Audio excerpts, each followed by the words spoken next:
조지아주 서베너 외곽 현대자동차 공장 상공에 헬기 6대가 나타났습니다. 검은 전술복을 입은 요원들 헬기에서 내렸습니다. 모든 출입구를 봉쇄하라.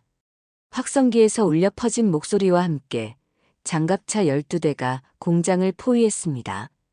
단 10분 만에 4,750명의 직원 중 475명이 체포되었습니다. 그중 332명이 한국인이었습니다. 대체 무슨 일이 벌어진 거야? 공장 밖에서 이 모든 상황을 목격한 사람들은 경악했습니다. 동맹국 기업을 상대로 한 군사작전 수준의 체포였습니다. 헬기가 뜨고 장갑차가 달리고 수백 명이 연행되는 모습은 마치 영화 속 한 장면 같았습니다. 하지만 이것은 현실이었습니다. 그리고 이 사건 뒤에 숨겨진 진실은 상상을 뛰어넘는 것이었습니다. 혹시 이런 충격적인 사건들의 뒷이야기가 궁금하신가요? 매일 여러분께 국제 정치와 경제의 숨겨진 진실을 전해드리는 이 채널에 구독과 알림 설정을 해주세요. 평범해 보이는 뉴스 뒤에 감춰진 놀라운 이야기들을 함께 파헤쳐 보겠습니다. 자, 그럼 이제 시간을 조금 되돌려 보겠습니다. 이 모든 일이 시작된 순간으로 말입니다. 안녕하세요. 저는 마크 앤더슨입니다. 조지아주 고속도로를 달리던 오후, 제 눈앞에 펼쳐진 광경을 평생 잊을 수 없을 것 같아요. 헬기 6대가 현대차 공장 상공을 맴돌고 있었고, 장갑차 12대가 공장 주변을 에워싸고 있었죠. 워싱턴에서 국제관계를 연구하는 저로서는 이런 군사작전급 규모를 미국 땅에서 목격할 줄은 몰랐습니다. 심장이 마치 북소리처럼 요동쳤어요. 엔진음이 귀를 찢을 듯 울려 퍼졌어요. 헬기 로터의 둔탁한 소리와 함께 확성기에서 흘러나오는 영어 지시사항들이 공기를 가득 메웠습니다. 저는 차를 길가에 세우고 스마트폰으로 상황을 촬영하기 시작했어요. 손이 떨려서 화면이 흔들렸지만 이 순간을 기록하지 않을 수 없었죠. 20년간 워싱턴 전개를 지켜본 직감이 강하게 경고하고 있었습니다. 공장 정문 앞에서는 방탄복을 입은 요원들이 줄지어 서 있었어요.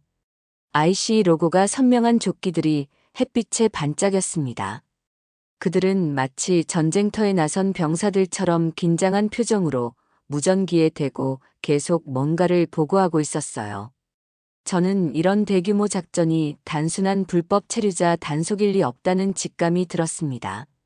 뭔가 훨씬 더 큰 계획이 숨어 있다는 예감이 온몸을 휩쓸었죠. 오후 첫 번째 버스가 공장에서 나왔어요. 창문 너머로 보이는 사람들의 얼굴은 모두 동양인이었습니다. 대부분이 작업복을 입고 있었고 어떤 이들은 손에 안전모를 들고 있었어요. 버스 한 대, 두 대, 세 대. 계속해서 나오는 버스들을 보며 저는 가슴이 답답해졌습니다. 그들의 당황한 표정이 창문 너머로도 선명하게 보였어요. 이건 정상적인 단속이 아니야. 저는 혼잣말을 중얼거렸어요. 20년간 워싱턴에서 정부 정책을 지켜본 경험으로도 이런 규모의 작전은 처음이었습니다. 뭔가 더 큰 그림이 있다는 느낌이 들었어요. 한국은 미국의 핵심 동맹국인데 왜 이런 일이 벌어지는 걸까요? 오후 4시, 저는 서둘러 차를 돌려 워싱턴으로 향했습니다. 라디오에서는 이미 속보가 나오기 시작했어요. 조지아주 현대차 공장에서 대규모 체포 작전 진행 중이라는 뉴스가 반복되고 있었습니다. 저는 핸들을 꽉 쥐며 가속 페달을 밟았어요. 고속도로를 달리는 동안 계속해서 촬영했던 영상들을 머릿속에서 되짚어봤죠. 워싱턴에 도착하자마자 저는 CNN을 켰습니다. 앵커의 목소리가 침묵을 깼어요. 조지아주 현대차 공장에서 ICE가 주도한 대규모 단속 작전으로 총 475명이 체포되었으며 이 중 332명이 한국인으로 확인되었습니다. 332명. 이 숫자가 제 머릿속에 박혔어요. 한국은 미국의 핵심 동맹국입니다. 그런 나라의 국민 332명을 한꺼번에 체포한다는 것이 말이 되나요? 저는 소파에 주저앉으며 무언가 매우 잘못되었다는 확신이 들었습니다. 동맹국 상대로 이런 군사급 작전을 벌인다는 것 자체가 상식적으로 이해할 수 없었어요. 화면 속에서는 백악관 대변인이 브리핑을 하고 있었어요. 의는 정당한 법 집행 절차였으며 국적과 관계없이 법을 적용했을 뿐이라는 공식 입장이었습니다. 하지만 그의 표정은 평소보다 경직되어 보였어요. 질문을 받을 때마다 눈을 깜빡이는 횟수가 늘어나는 것도 놓치지 않았죠. 저는 스마트폰을 들고 몇 장의 사진을 다시 들여다봤습니다. 헬기들, 장갑차들, 그리고 버스에 실려 나가는 사람들. 이 모든 것이 단순한 우연일 리 없다는 생각이 더욱 강해졌어요. 뭔가 계획된 작전이었고 그 목적이 무엇인지 알아내야 한다는 사명감이 솟아올랐습니다. 국제관계 전문가로서 이 사건의 진실을 파헤쳐야겠다는 결심이 섰죠. 다음 날 아침 저는 평소보다 일찍 사무실에 도착했어요. 밤새 뒤척이며 잠들지 못한 탓에 눈가에 다크서클이 선명했습니다. 커피 한 잔으로는 부족할 것 같아서 2잔을 연달아 마셨죠. 어제 목격한 광경이 계속 머릿속을 맴돌았어요. 국무부에서 일하는 동료 에릭슨에게 먼저 연락했습니다. 그는 15년간 한미 관계를 담당해온 베테랑이에요. 에릭슨, 어제 조지아 사건에 대해 알고 있나? 저는 조심스럽게 물어봤습니다. 전화 너머로 그의 한숨소리가 들렸어요. 마크, 솔직히 말하면 우리도 사전에 전혀 몰랐어. ICE가 독단적으로 진행한 작전이라고 들었는데.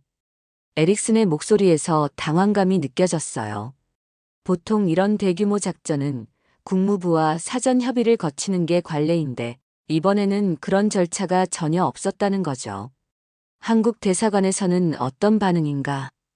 제가 묻자 그는 잠시 침묵했습니다. 격분했어. 당연히 격분했지. 332명이라니. 이건 외교적 사건이야. 점심시간에는 CIA 동료 리사를 만났어요. 그녀는 랭글리에서 동아시아 담당 분석관으로 일하고 있습니다. 리사, 혹시 조지아 작전에 대해 뭔가 들은 게 있나? 리사는 고개를 저었습니다. 정말 이상해, 마크. 우리 쪽에서도 사전 브리핑이 없었거든. 보통 이런 규모면 인텔 공유가 있어야 하는데. 리사의 표정이 심각해졌어요. 더 이상한 건 어제 오후부터 NSC 쪽에서 관련 문의를 차단하고 있다는 거야. 뭔가 숨기고 있는 것 같아. 저는 포크를 내려놓았습니다. NSC가 정보를 차단한다는 것은 보통 일이 아니에요. 뭔가 매우 민감한 사안이 걸려 있다는 뜻이죠. 백악관에서 긴급 브리핑이 있다는 소식이 들려왔어요. 대통령이 직접 나선다는 거였습니다. 저는 서둘러 TV를 켰어요. 대통령의 얼굴이 화면에 나타났을 때 평소와는 다른 경직된 표정이 눈에 띄었습니다. 턱을 단단히 굳히고 있었어요. 미국은 법치국가입니다. 대통령의 목소리가 브리핑룸에 울려 퍼졌어요. 어떤 국가의 국민이든 어떤 동맹국의 국민이든 법 앞에서는 평등합니다. 잠시 멈춘 후 그는 더욱 단호한 목소리로 이어갔습니다. 특혜는 없다. 한국인이라도 법은 법이다. 그 순간 저는 소름이 돋았어요. 왜 굳이 한국인이라도라는 표현을 썼을까요? 질의응답 시간에 기자들의 질문이 쏟아졌습니다. 대통령님, 왜 하필 현대차 공장이었습니까? 사전에 한국 정부와 협의는 있었습니까? 332명이라는 숫자가 우연의 일치입니까? 대통령은 각 질문에 짧고 딱딱하게 답변했어요. 평소의 여유로운 모습과는 전혀 달랐습니다. 브리핑이 끝나고 저는 에릭슨에게 다시 전화했어요. 방금 브리핑 봤나? 뭔가 이상하지 않아? 에릭슨도 같은 생각이었나 봅니다. 대통령이 저렇게 방어적인 자세를 취하는 건 처음 봐. 뭔가 미리 준비된 시나리오 같았어. 그날 저녁 저는 혼자 남은 사무실에서 관련 뉴스들을 정리해봤어요.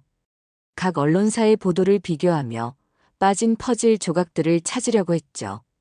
하지만 모든 기사가 비슷한 내용만 반복하고 있었습니다. 마치 누군가 정보 흐름을 통제하고 있는 것 같았어요. 밤 10시가 넘어서야 집에 돌아갔습니다.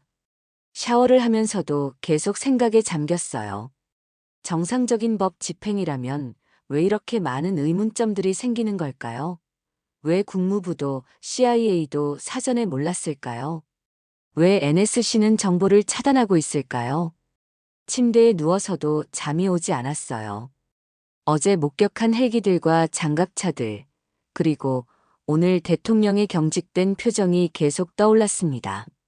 뭔가 거대한 그림의 일부만 보고 있다는 느낌이 강해졌어요. 진실을 알아내기 위해서는 더 깊이 파고들어야 한다는 확신이 들었습니다. 이틀 후, 저는 조지아주 애틀랜타의 구금 시설 앞에 서 있었어요. 회색 콘크리트 건물이 음울하게 솟아 있었습니다. 이민 변호사인 데이빗 리와 함께 왔는데 그는 한국계 미국인으로 이런 사건을 전문적으로 다루고 있어요. 마크, 오늘 면담에서 뭔가 이상한 점을 발견할 수 있을 거야. 보안 검색대를 통과하며 저는 긴장했습니다. 금속 탐지기가 삐 소리를 내며 경고했어요. 교도관들의 시선이 차갑게 느껴졌죠. 데이빗이 제 어깨를 가볍게 두드렸습니다. 침착해. 우리는 정당한 권리를 행사하는 거야. 면담실로 들어서자 이현우라는 남자가 앉아 있었어요. 그는 수척한 얼굴에 지친 표정을 하고 있었습니다. 작업복 대신 주황색 죄수복을 입고 있었죠. 안녕하세요, 이현우 씨. 저는 마크 앤더슨이고 이분은 데이빗 리 변호사입니다. 이현우는 고개를 끄덕였어요. 눈가에 다크서클이 짙게 패여 있었습니다. 처음 이틀 동안은 정말 지옥 같았어요. 그의 목소리가 떨렸습니다. 체포 당일부터 계속해서 같은 질문만 반복하더라고요. 제가 뭘 했는지도 모르는 상황에서 어떤 질문들이었나요? 데이빗이 메모지를 꺼내며 물었어요. 이현우는 잠시 머뭇거리다가 입을 열었습니다. 3나노 반도체 공정에 대해서만 계속 물어봤어요. 제가 삼성전자에서 일할 때 담당했던 업무 기술적인 세부 사항들, 누구와 협업했는지. 저는 깜짝 놀랐습니다. 반도체 기술에 대한 질문이라니. 이현우가 계속 말했어요. 특히 3나노 공정 개발 과정에서 알게 된 핵심 기술들에 대해 집요하게 물었어요.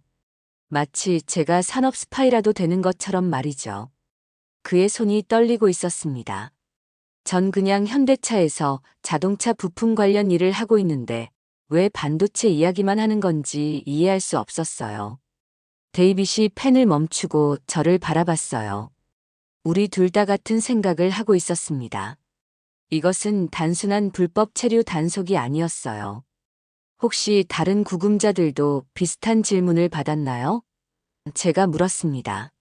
네, 특히 삼성이나 LG, SK 하이닉스에서 일했던 사람들은 따로 분리해서 신문했어요. 이현우의 목소리가 더욱 작아졌습니다. 제 옆방에 있던 최수진 씨는 SK 하이닉스 출신인데 하루 종일 울고 있었거든요. 아이들 걱정 때문에. 저는 메모를 하며 질문을 이어갔어요. 변호사 접견은 제대로 허용됐나요? 이현우는 고개를 저었습니다. 처음 48시간 동안은 아무도 만날 수 없었어요. 전화도 안 되고 가족한테 연락도 못 했고요. 마치 외부와 완전히 차단된 느낌이었습니다. 면담이 끝나고 나서 데이빗과 저는 주차장에서 대화를 나눴어요.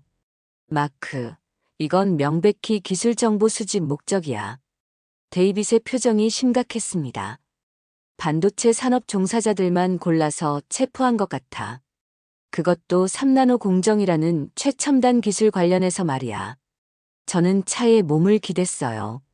하지만 왜 하필 현대차 공장이었을까? 삼성이나 SK 사업장을 타깃으로 하지 않고 데이빗이 턱을 만지며 생각했습니다. 아마도 덜 눈에 띄게 하려고 했을 거야.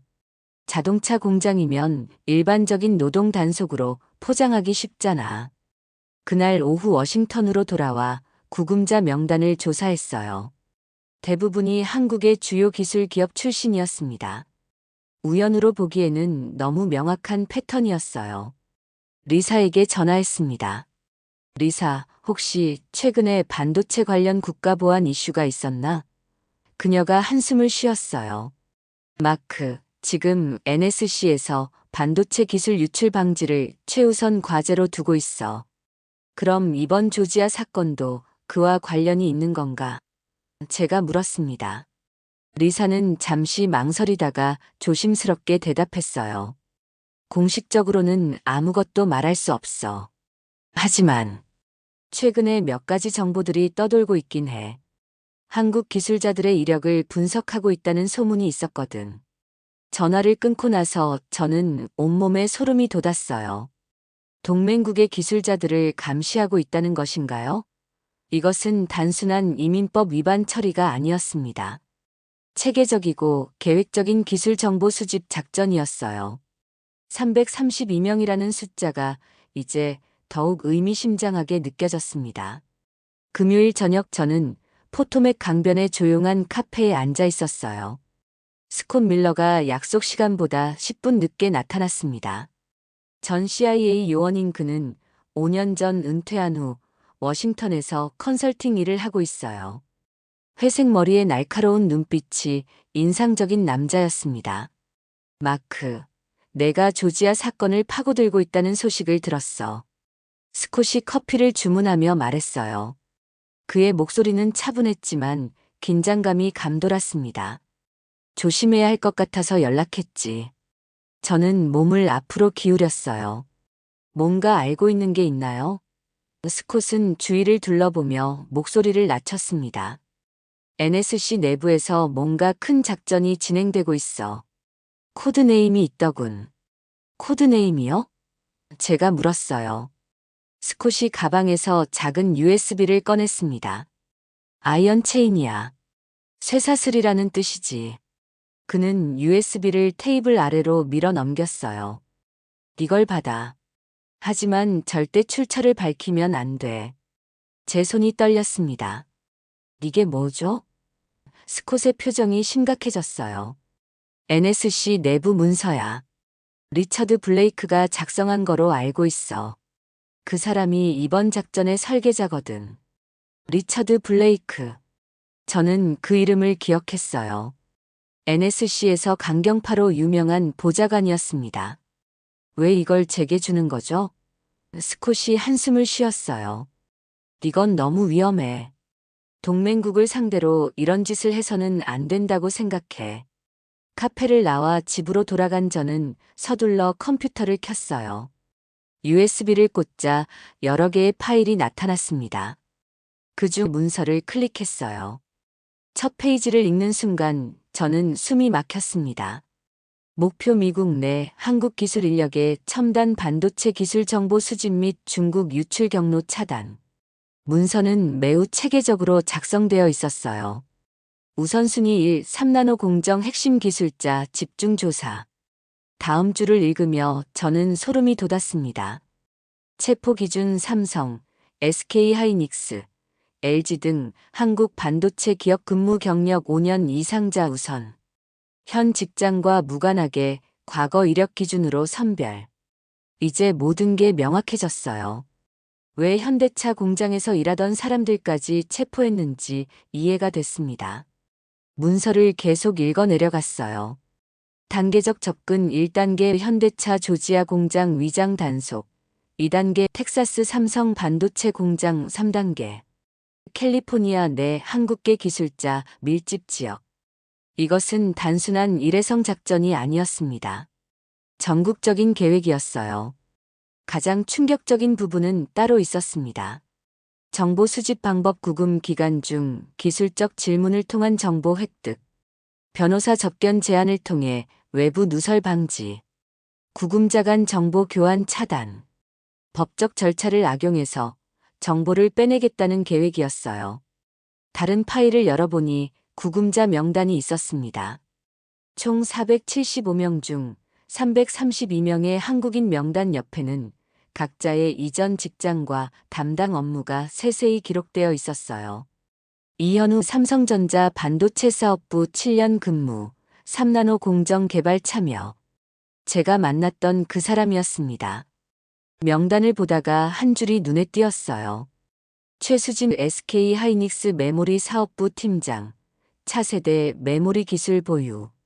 이현우가 언급했던 그 여자였죠. 문서에는 그녀를 고가치 타겟으로 분류하고 있었습니다. 마지막 페이지에는 경고 문구가 적혀 있었어요. 본 작전은 국가 기밀 사항임. 무단 유출 시 스파이법 적용 대상. 아이언 체인을 건드리지 마라. 그 순간 저는 제가 얼마나 위험한 정보를 손에 넣었는지 깨달았습니다. 밤 11시가 넘어서도 잠이 오지 않았어요. 문서를 다시 읽으며 분노가 치밀어 올랐습니다. 한국은 미국의 동맹국인데 그들의 국민을 이런 식으로 이용한다는 것이 말이 되나요? 이것은 명백한 인권 침해이자 동맹 관계의 배신이었어요. 제 책상 위에 놓인 USB를 바라보며 생각했습니다. 이 정보를 어떻게 활용해야 할까요? 언론에 제보해야 할까요? 아니면 더 신중하게 접근해야 할까요? 한 가지는 확실했어요. 더 이상 침묵할 수는 없다는 것이었습니다. 월요일 오전 저는 평소와 다른 긴장감으로 사무실에 도착했어요. 주말 내내 아이언체인 문건을 분석하며 계획을 세웠습니다. 오늘부터 본격적인 반격이 시작될 것 같았어요. 첫 번째 신호는 한국 기업들로부터 왔습니다. 오전 CNN 속보가 터졌어요. 현대차, 조지아 공장 추가 투자 전면 보류 발표. 앵커가 긴급 뉴스를 전하고 있었습니다. 현대차는 계획된 20억 달러 규모의 공장 확장을 무기한 연기한다고 발표했습니다. 저는 화면에 집중했어요. 현대차 미국 법인 CEO가 기자회견장에 나타났습니다. 직원들의 안전과 인권을 보장할 수 없는 상황에서는 추가 투자를 진행할 수 없습니다. 그의 목소리는 단호했어요. 332명의 무고한 직원들이 여전히 구금되어 있는 현실을 간과할 수 없습니다. 점심시간에는 더 큰 충격이 기다리고 있었어요. LG전자가 조지아주 배터리 공장 건설 계획을 중단한다고 발표했습니다. 30억 달러 규모의 프로젝트였어요. 이어서 삼성전자도 텍사스 공장 2단계 투자를 재검토하겠다는 성명을 냈습니다. 제 전화가 울렸어요. 에릭슨이었습니다. 마크, 난리 났어. 한국 정부에서 공식 항의했고 조지아 주지사가 백악관에 직통 전화를 걸었대. 그의 목소리에서 당황감이 느껴졌어요. 브라이언 캠프 주지사가 화가 머리끝까지 났다더군. 주지사가 왜? 제가 물었습니다. 에릭슨이 한숨을 쉬었어요. 조지아주에 한국 기업들이 가져다주는 일자리가 5만 개야. 현대차만 해도 1만 2천 명을 고용하고 있고 이 상황이 계속되면 주 경제가 큰 타격을 받을 거라는 거지. 오후 3시에는 더욱 놀라운 소식이 들려왔어요. 공화당 소속 조지아 상원 의원 2명이 공동 성명을 발표했습니다. 연방 정부의 과도한 법 집행으로 인해 조지아 주민들의 일자리가 위협받고 있다는 내용이었어요. 공화당 의원들이 공개적으로 행정부를 비판하는 것은 이례적이었습니다. 오후 4시 리사가 제게 전화했어요. 마크, 백악관 내부가 요동치고 있어. 그녀의 목소리가 흥분되어 있었습니다. NSC 회의가 연달아 열리고 있고 국무부와 국토안보부 사이에 갈등이 터졌다고 해. 어떤 갈등인가요? 제가 물었어요. 리사가 조심스럽게 대답했습니다. 국무부에서는 외교적 파장을 우려하고 있고 국토안보부는 작전을 계속 밀어붙이려고 한대. 하지만 경제적 압박이 너무 커지고 있어. 저녁 6시 뉴스에서는 더욱 극적인 장면이 펼쳐졌어요. 조지아주 의회가 긴급 소집되어 한국 기업 지원 결의안을 통과시켰습니다. 공화당과 민주당이 만장일치로 찬성했어요. 의회 의장이 마이크 앞에서 연설했습니다. 우리 주의 일자리 5만 개가 걸린 문제입니다. 연방 정부는 조지아 주민들의 생계를 위협하지 말아야 합니다. 밤 8시에는 국제적 반향도 시작됐어요. EU 집행위원회가 동맹국 국민에 대한 과도한 법 집행에 대해 우려를 표명했습니다. 일본 외무성도 비슷한 성명을 발표했어요. 캐나다와 호주까지 연달아 성명을 냈습니다. 저는 집에서 하루 종일의 사건들을 정리해 봤어요. 한국 기업들의 투자 보류는 단순한 항의가 아니었습니다. 경제적 무기였어요. 조지아주만 해도 한국 기업들의 투자가 중단되면 수만 개의 일자리가 사라질 판이었습니다. 에릭슨이 오늘 말했던 것처럼 켈시 캠프 주지사가 직접 백악관에 전화를 건 것도 우연이 아니에요. 주지사 입장에서는 연방 정부의 정책 때문에 주민들이 일자리를 잃을 수 있는 상황이었죠. 공화당 의원들까지 나서서 행정부를 비판한 것도 같은 맥락이었습니다. 국제적 압박도 만만치 않았어요. EU, 일본, 캐나다, 호주가 모두 우려를 표명한 것은 이 사건이 단순한 미국 내정 문제가 아니라는 뜻이었습니다. 동맹 관계 전체가 흔들리고 있는 거예요. 침대에 누워 생각해 봤습니다. 아이언체인 작전을 설계한 사람들은 이런 반발을 예상하지 못했을 거예요. 332명을 체포하면 조용히 넘어갈 줄 알았겠지만 현실은 전혀 달랐습니다. 경제와 정치, 외교가 모두 얽혀서 거대한 역풍을 만들어내고 있었어요. 화요일 오전 제 휴대전화가 요란하게 울렸어요. 워싱턴 포스트의 앤드리아 콜린스 기자였습니다. 마크, 혹시 지금 시간 있나요? 굉장히 중요한 얘기가 있어서요. 그녀의 목소리에서 흥분이 느껴졌어요.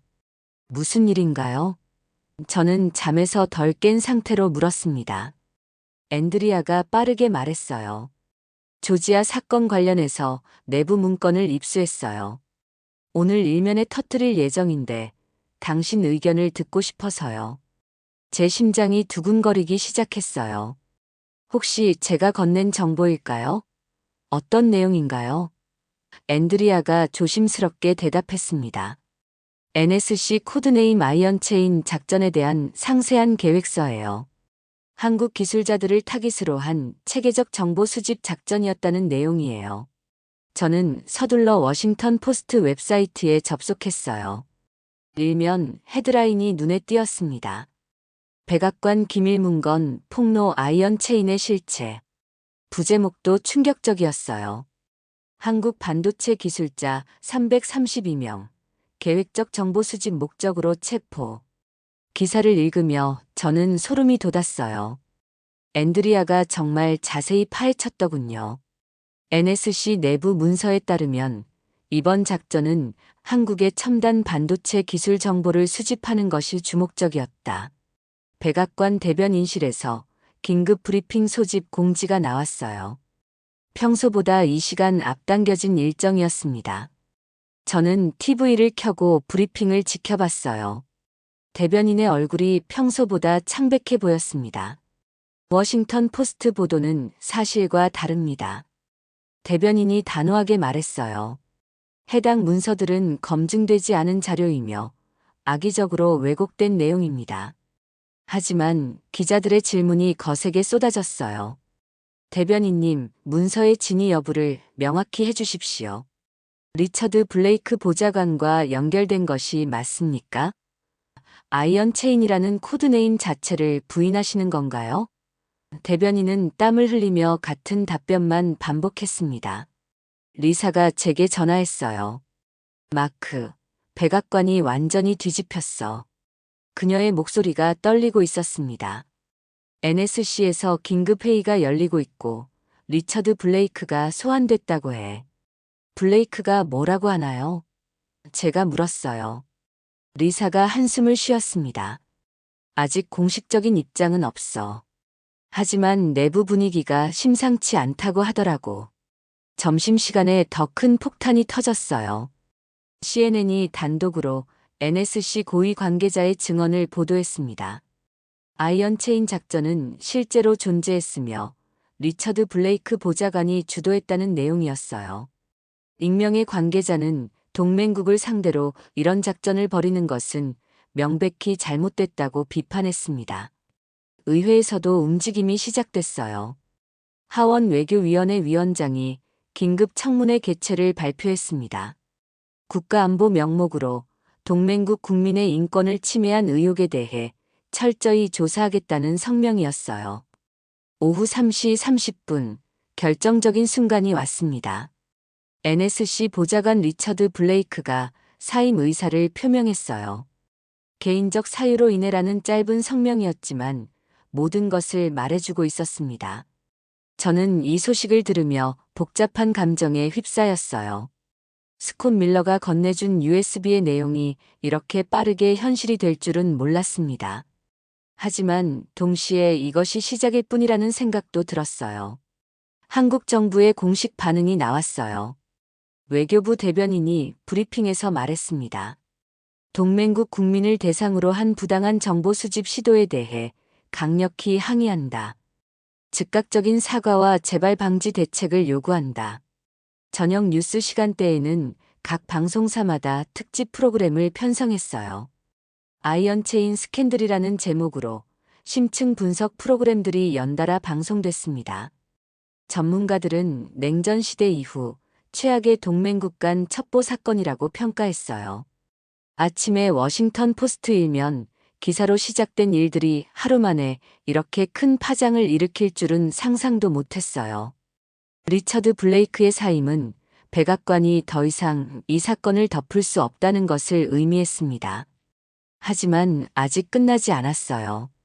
332명의 한국인들은 여전히 구금되어 있고 진실 규명은 이제 시작 단계였습니다.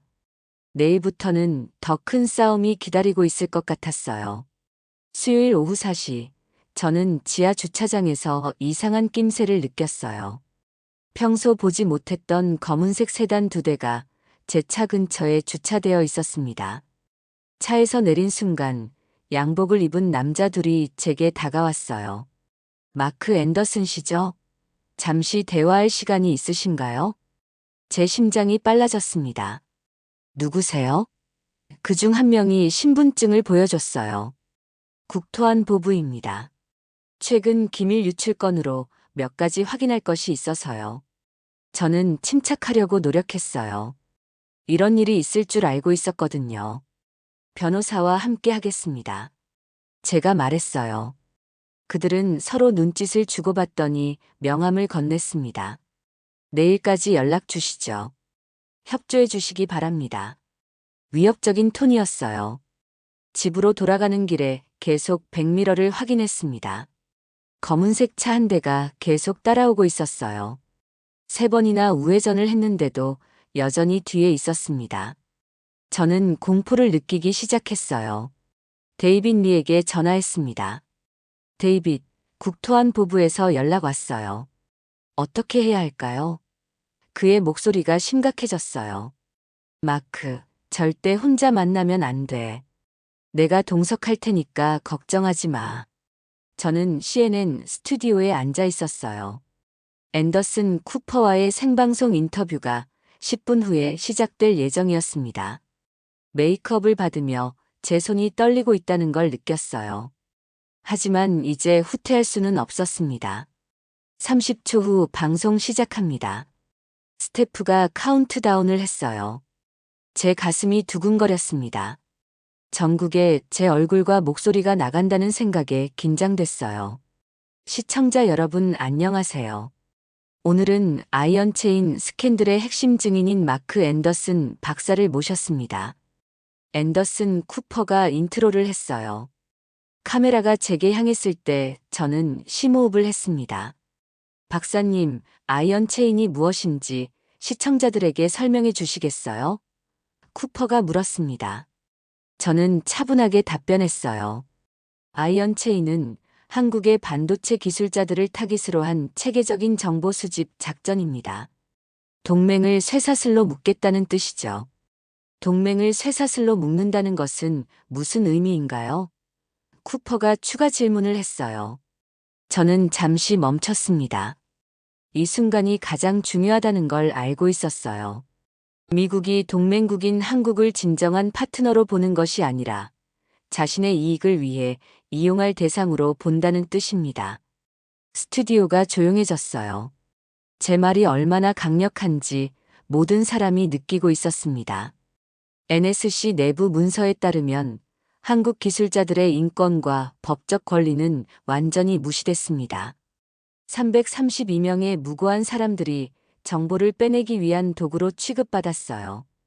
박사님이 직접 확인하신 문서 내용을 좀 더 자세히 말씀해 주시겠어요? 쿠퍼의 질문이 계속됐습니다. 저는 준비해온 내용을 차근차근 설명했어요. 3나노 반도체 공정 기술자들을 우선 타깃으로 삼았고 변호사 접견을 제안해서 외부 누설을 막으려 했습니다. 인터뷰가 15분간 이어졌어요. 마지막 질문이 가장 어려웠습니다. 박사님, 이런 폭로로 인해 개인적으로 위험을 감수하고 계신데 왜 나서신 건가요? 저는 잠시 생각한 후 대답했어요. 332명의 한국인들이 지금도 구금되어 있습니다. 그들에게는 가족이 있고 꿈이 있어요. 그들의 인권이 국가 간의 권력 게임에 희생되어서는 안 된다고 생각합니다. 방송이 끝나고 스튜디오를 나오는데 제 휴대전화가 쉴 새 없이 울렸어요. 각종 언론사에서 인터뷰 요청이 쏟아졌습니다. 리사도 전화했어요. 마크, 방금 방송 봤어. 정말 대단했어. 온 나라가 지금 이 얘기로 들썩이고 있어. 오후 3시, 백악관에서 긴급 브리핑이 있었어요. 대변인이 나와서 제 인터뷰에 대해 반박했습니다. 해당 인물의 주장은 일방적이고 검증되지 않은 내용입니다. 하지만 기자들의 질문은 더욱 거세졌어요. 저녁 뉴스에서는 제 인터뷰가 주요 뉴스로 다뤄졌습니다. 아이언체인 폭로자, 전국 생방송에서 충격 증언이라는 제목이었어요. 여론조사 결과도 나왔는데 국민의 73%가 정부가 진실을 숨기고 있다고 답했다고 했어요. 저는 침대에 누워 하루를 정리했습니다. 국토안보부의 위협에서 시작해서 전국 생방송 인터뷰까지 정말 긴 하루였어요. 하지만 더 이상 숨을 곳은 없었습니다. 이제 모든 것이 공개된 상황에서 진실이 승리하기만 기다리면 되는 거였죠. 금요일, 저는 법무부 청사 앞에 모인 기자들의 물결을 바라봤어요. 어제 CNN 인터뷰 이후 모든 것이 급속도로 변하고 있었습니다. 법무장관이 직접 나서서 브리핑을 한다는 소식에 워싱턴 전체가 들썩이고 있었어요. 법무장관이 연단에 올랐습니다. 그의 표정은 그 어느 때보다 진중했어요. 지난 며칠간 제기된 아이언체인 작전에 대한 의혹들을 철저히 검토한 결과 잠시 멈춘 후 그는 계속했습니다. 법무부는 해당 작전의 법적 근거와 절차상 문제점을 발견했습니다. 제 심장이 뛰기 시작했어요. 드디어 공식 인정이 나온 것일까요? 따라서 조지아에 구금된 한국인 332명 전원을 즉시 석방하도록 지시했습니다. 그 순간 기자들 사이에서 웅성거리는 소리가 들렸어요. 저는 안도의 한숨을 쉬었습니다. 또한 이번 사건과 관련된 모든 절차와 의사결정 과정에 대해 독립적인 조사를 실시할 것입니다. 법무장관의 발표가 계속됐어요. 동맹국 국민의 인권과 법적 권리가 침해된 점에 대해 깊이 사과드립니다. 점심시간에 에릭슨이 전화했어요. 마크, 한국 정부에서 공식 환영 성명을 냈어. 대사관도 축하 분위기야. 그의 목소리에서 기쁨이 느껴졌습니다. 내가 해낸 거야. 정말 대단해. 조지아 구금 시설에서 석방이 시작됐다는 소식이 들려왔어요. 데이빗 리가 현장에서 전화했습니다. 마크, 지금 이현우 씨가 나오고 있어. 가족들과 포옹하는 모습이 너무 감동적이야. 저는 TV를 켜서 생중계를 지켜봤어요. 이현우가 아내 최수진과 아이들과 재회하는 장면이 화면에 나타났습니다. 그들의 눈물과 웃음이 섞인 표정을 보며 제 눈시울도 뜨거워졌어요. 지난 일주일 동안의 모든 노력이 보람 있었다는 생각이 들었습니다. 백악관에서 대통령이 직접 성명을 발표했어요. 이번 사건으로 한국 정부와 국민들께 심려를 끼친 점에 대해 사과드립니다. 대통령의 목소리는 진정성이 있어 보였어요. 앞으로 이런 일이 재발하지 않도록 시스템을 점검하고 개선하겠습니다. 한국 대통령도 성명을 냈습니다. 미국 정부의 신속한 조치에 감사하며 이번 사건이 한미 동맹 관계를 더욱 성숙하게 만드는 계기가 되기를 희망합니다. 양국 정상의 성명으로 사태가 완전히 마무리되는 분위기였어요. 저는 포토맥 강변을 걸으며 지난 일주일을 돌이켜봤습니다. 조지아 공장에서 헬기 6대를 목격했던 순간부터 오늘 332명이 모두 석방되기까지 정말 꿈 같은 시간이었어요. 때로는 두렵고 때로는 절망적이었지만 결국 진실이 승리했습니다. 리사가 마지막 전화를 걸어왔어요. 마크, 조지아 주지사가 한국 기업들에게 감사 인사를 전했다고 해. 투자 재개도 곧 발표될 예정이래. 경제적 측면에서도 정상화가 시작되고 있었습니다.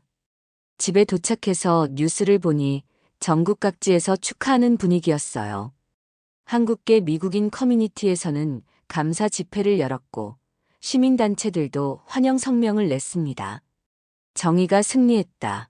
진실의 힘을 보여줬다는 반응들이 쏟아졌어요. 침대에 누워 천장을 바라보며 생각했습니다. 332명의 한국인들이 가족들과 재회했고 아이언 체인이라는 부당한 작전이 중단됐어요. 동맹 관계도 더욱 투명하고 상호 존중하는 방향으로 발전할 수 있을 것 같았습니다. 마지막으로 스콧 밀러에게 감사 메시지를 보냈어요. 용기 있는 결정 덕분에 정의가 실현됐습니다. 그의 답장은 간단했습니다. 그건 내가 해낸 일이야, 마크. 자랑스러워해도 돼. 창밖으로 워싱턴의 야경이 보였어요. 백악관과 국회의 사당에 불이 환하게 켜져 있었습니다. 민주주의가 제대로 작동했을 때의 아름다운 모습이었어요. 오늘 밤 저는 미국이라는 나라에 대해 다시 한번 자부심을 느꼈습니다.